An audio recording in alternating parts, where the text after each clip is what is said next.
15 malulupit na bilangguan na may pinaka-nakakatakot na parusa. Welcome sa Arvin Polo TV. Ang kulungan ang nagsisilbing tirahan ng mga taong nakakagawa ng mga krimen. Dito sila ipinipiit upang maiwasan na makagawa sila ng iba pang mga masasamang gawain. Siguro ay madalas mo ding marinig sa mga balita ang tungkol sa mga mararahas na kulungan sa buong mundo. Matindi ang mga kondisyon sa loob ng mga selda nito at paniguradong hindi mo gugustuhing makapunta dito. Pero bakit kaya itinuturing na malupit ang mga bilangguan na ito? At sa video ngang ito ay aalamin natin kung ano-ano nga ba ang 15 na mga malulupit na bilangguan sa mundo. Kaya naman simulan na natin. Number 1, Black Dolphin Prison. Ang Black Dolphin Prison ay matatagpuan sa Orenburg Oblast, Russia. Ito ay isa sa mga pinakamatinding bilangguan sa mundo. Dito ikinukulong ang mga pinakadelikadong kriminal sa Russia, gaya ng mga serial killer, terorista at cannibal. Itinatag ito noong panahon ng Russian Empire at kilala sa pagiging malupit. Pagdating sa Black Dolphin, ang mga bilanggo ay kailangang lumuhod. Nakapiring ang kanilang mga mata para hindi nila makita ang loob ng bilangguan upang maiwasan ang anumang pagtakas. Samantala, ang araw-araw na buhay sa bilangguan ay napakahirap. Ang mga bilanggo ay nakakulong sa kanilang mga selda sa loob ng 23 hours kada araw at may 1 oras lang para nag-exercise sa isang maliit na courtyard. Ang mga selda ay may 2 bakal na pinto kaya napakahirap makatakas mula dito. Wala silang gamit maliban sa 1 bakal na kama na tinutupi tuwing umaga. Gayun din, napakahigpit ng disiplina sa Black Dolphin. Ang mga guard ay laging nagbabantay, maging sa araw man o gabi. Malupit ang parusa kahit sa maliliit na paglabag sa patakaran. Lahat ng galaw ng mga bilanggo ay binabantayan. Ang pagkain nila ay tinapay at sabaw lang at kakaunti lang ang medical services. Ang Black Dolphin Prison ay simbolo ng matinding punishment system sa Russia at hanggang ngayon ay kinatatakutan ito ng lahat ng kriminal sa Russia. Ang amoy at dumi ay nagdadagdag naman sa sakit at infection na kumakalat sa loob ng bilangguan. Number 3, Butyrka Prison. Ang Butyrka Prison sa Russia o kilala rin bilang Butyrskaya Tsyurma ay isa sa pinakamatandang bilangguan sa bansa. Matatagpuan ito sa Moscow at itinayo noong 1771. Kilala ito sa matinding kalupitan at parusa. Ang bilangguan na ito ay naging tahanan ng iba't ibang uri ng bilanggo, mula sa mga political inmates hanggang sa mga criminals. Napakasikip ng mga selda rito na madalas puno ng tao. Dahil dito ay maraming bilanggo ang nagkakasakit at namamatay. Halos walang kalinisan sa loob at kulang ang pagkain. Madalas ding hindi pinapansin ang kalagayan ng mga bilanggo. Kaugnay din nito, isa sa mga kilalang parusa sa Butyrka ay ang death row. Dito ay ikinukulong ang mga bilanggo sa mga selda na walang sapat na hangin at liwanag. Dinisenyo ang mga selda na ito para pahirapan ang mga bilanggo, kaya madalas silang nasisiraan ng bait at nagkakaroon ng depresyon. Karaniwang ginagamit ang torture para pahirapan ang mga bilanggo at makakuha ng impormasyon. Madalas ding binubugbog at sinasaktan ng mga bantay ang mga bilanggo. Karagdagan pa rito, ang pag-iisa sa selda ng walang komunikasyon ay isa pang paraan ng pagpapahirap. At dahil sa kawalan ng sapat na pag-aalaga, ay nagkakasakit sila ng malubha. Maraming kwento ng paghihirap at kalupitan ang kasaysayan ng Butyrka. Maraming kilalang political inmates tulad nina Alexander Solzhenitsyn at Mikhail Khodorkovsky ang nabilanggo dito. Ang kanilang mga karanasan ay nagpakita ng masamang kalagayan sa loob ng Butyrka at naging simbolo ng paglabag sa karapatang pantao sa Russia. Number 4, Petak Island Prison.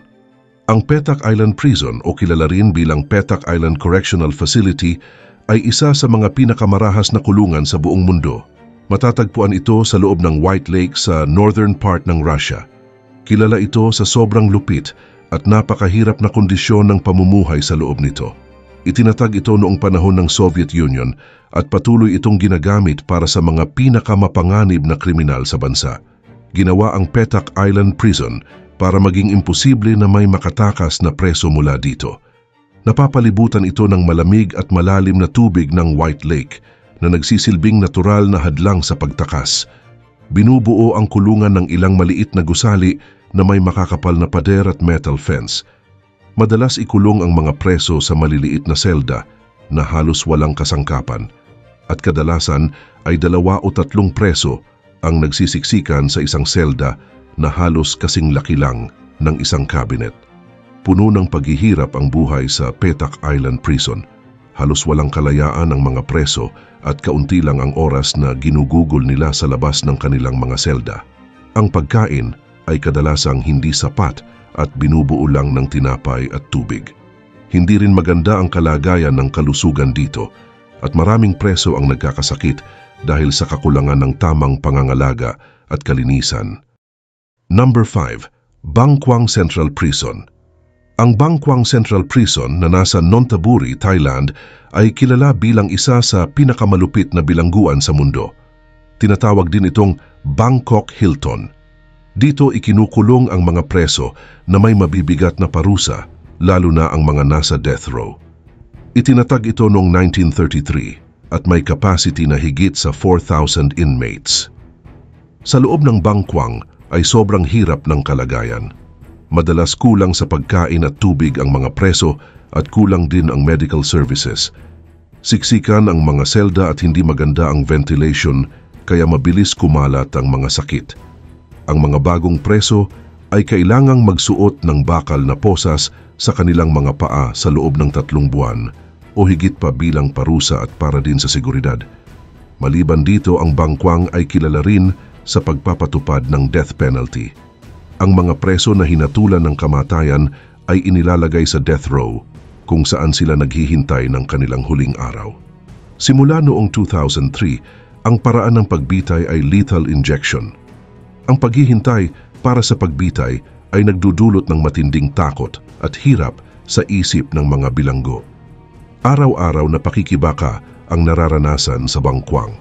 Kailangan magtrabaho ng mga preso para kumita ng kaunting pera na pambili ng dagdag na pagkain o mga basic needs nila. Laganap din ang suhol at corruption kung saan ang mga mayayamang preso ay nakakakuha ng mas magandang kalagayan habang ang mga walang pera ay patuloy na naghihirap. Kilala rin ang mga gwardya sa kanilang malupit na pagtrato sa mga preso at ang anumang paglabag sa mga patakaran ay maaaring humantong sa matinding parusa tulad ng pambubugbog. Number 6. La Modelo. La Modelo ay isang bilangguan sa Bogota, Colombia na kilala sa buong mundo dahil sa malupit na kalagayan at mga nakakatakot na parusa dito. Itinayo ito noong 1950s para lamang sa 2,000 na mga bilanggo, ngunit ngayon ay sobra na ang dami ng mga bilanggo kung kaya't naging mas mahirap ang kanilang kalagayan. Sa La Modelo, ang mga bilanggo mismo ang namamahala sa loob. Bagaman may mga opisyal na bantay, ang mga gang pa rin ang may kontrol. Araw-araw ay may karahasan at maraming bilanggo ang nasasaktan o namamatay dahil dito. Bukod pa rito, madalas ding kulang ang pagkain at tubig sa La Modelo. Mahina rin ang mga medical facilities kung kaya't madali para sa mga bilanggo na magkasakit. At dahil sa kakulangan ng space ay marami sa kanila ang natutulog sa sahig. Ang kalagayan dito ay puno ng hirap at takot. Ang karahasan ay normal na pangyayari sa araw-araw dahil kaya itong kontrolin ng mga gang. Gayun din, ang justice system sa Colombia ay nahaharap sa malaking problema dahil sa ganitong kalagayan sa mga bilangguan tulad ng La Modelo. Number 7. Nairobi Prison. Ang Nairobi Prison na nasa kapital ng Kenya ay kilala bilang isa sa mga pinakamalupit na kulungan sa bansa. Itinayo ito noong panahon ng mga Briton para sa mga itinuturing nilang kriminal. Sa paglipas ng mga taon ay naging simbolo ito ng kalupitan at kawalan ng katarungan. Sa loob ng kulungan ay napakasikip ng mga selda, daan-daang bilanggo ang nagsisiksikan sa maliit na space. Kulang din sa malinis na tubig, sapat na pagkain at tamang sanitasyon. Dahil dito ay maraming bilanggo ang nagkakasakit at nahihirapan. Ang mga bantay at jail officials ay kilala sa kanilang kalupitan. Madalas silang gumagamit ng karahasan para disiplinahin ang mga bilanggo. Maraming ulat ng pambubugbog, pagpapahirap at iba pang pagmamaltrato. Walang sapat na proteksyon ang mga bilanggo laban sa pang-aabuso, kaya lagi silang takot na maparusahan. Hindi lang pisikal na parusa ang nararanasan nila dahil madalas din silang pinahihirapan tulad ng matagal na pag-iisa na nakakasira sa kanilang mental health. Bukod dito, kulang din ang tamang legal services at sobrang dami ng kaso sa korte. Samantala, hindi rin ligtas ang mga bilanggo mula sa kapwa nila bilanggo. May mga gang at karahasan sa loob ng kulungan. Ang mga bagong bilanggo ay madalas na nagiging biktima ng pang-aabuso at pangingikil mula sa mas matatagal ng bilanggo o mga leaders ng gang. Ang karahasan ay tila bahagi na ng pang-araw-araw na buhay sa loob ng Nairobi Prison. Number 8. Lasante Prison. Ang Lasante Prison ay isang kilalang bilangguan sa Paris, France. Itinayo ito noong 1867 at mula noon ay naging simbolo ito ng kalupitan at masamang kondisyon. Ang pangalan ng bilangguan na nangangahulugang kalusugan sa French ay kabaligtaran ng nangyayari sa loob. Sa Lasante, ang mga bilanggo ay siksikan, kulang sa hangin at hindi malilinis. Ang mga selda na para sa isa o dalawang tao ay pinupuno ng 3 o 4 na bilanggo. Dahil dito ay mabilis kumalat ang mga sakit. Ang pagkain ay kulang at hindi rin masustansya kaya maraming bilanggo ang nagkakasakit. Bukod dito, laganap din ang physical at emotional abusing. Karaniwan ang karahasan sa Lasante. Madalas mangyari ang mga riot at gulo. Maraming insidente ng pambubugbog, pananaksak at iba pang uri ng karahasan. Ngunit sa halip na pigilan ito ay madalas pang maging bahagi ng problema ang mga bantay.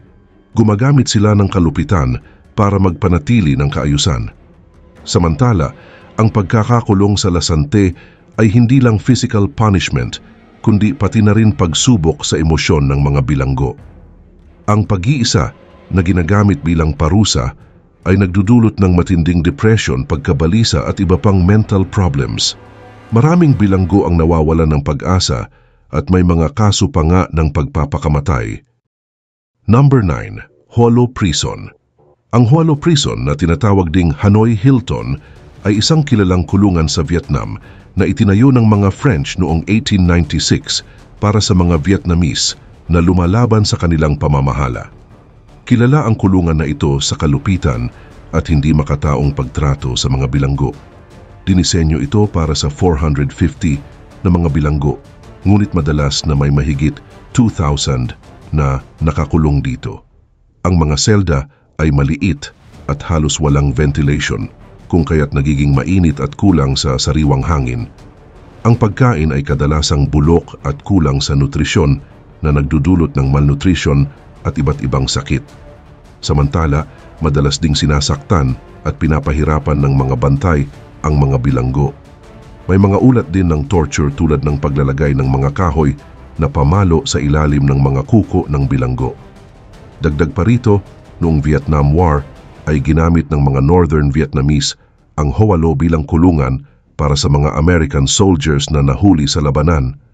Ang mga bilanggo dito ay nakaranas ng physical at mental torture.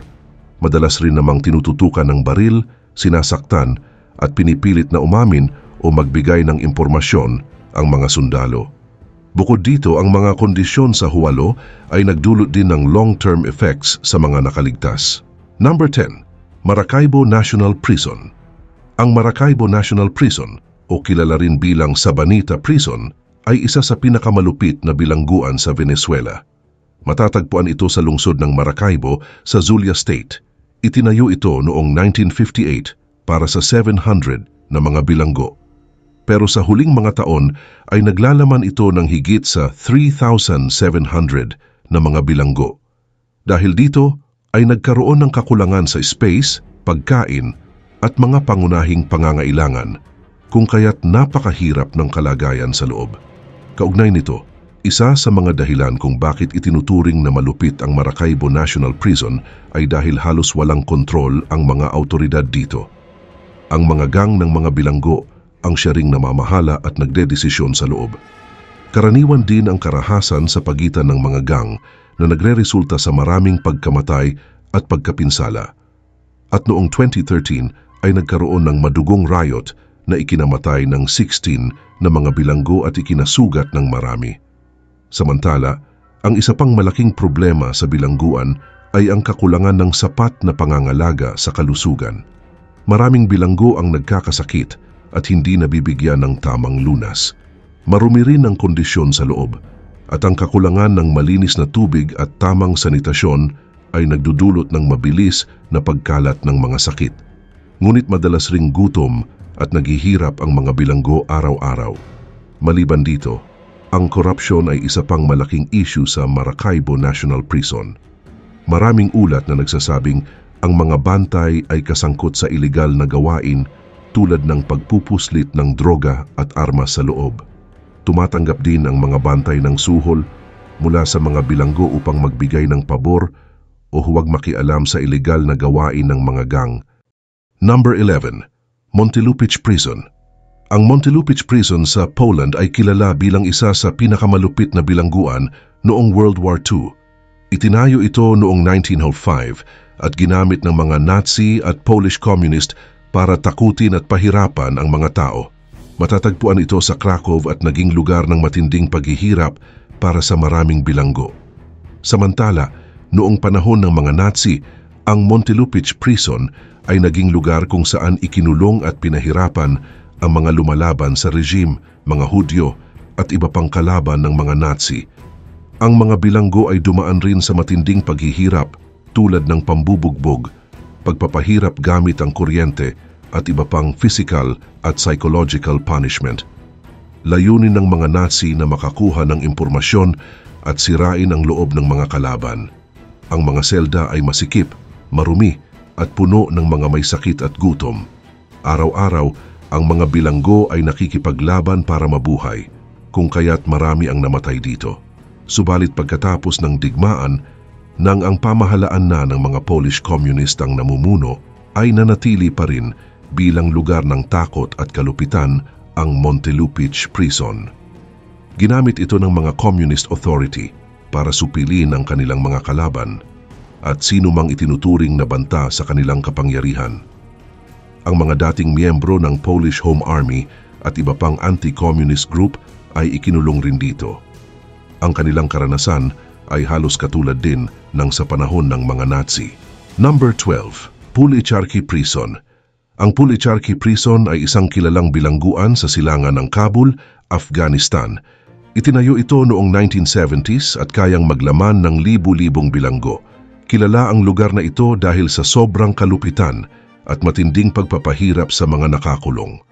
Samantala, noong panahon ng Soviet occupation at mga civil war, ay maraming bilanggo ang nakaranas ng matinding torture sa Pulicharki. Maraming political prisoners, mga pinaghihinalaang rebelde, at mga ordinaryong mamamayan ang dinala rito at pinahirapan. Marami sa kanila ang bigla na lang nawawala at hindi na muling nakita. Ang mga preso ay pinapaluhod sa harap ng mga firing squads, pinapalo hanggang mawalan ng malay, at binubugbog ng walang tigil.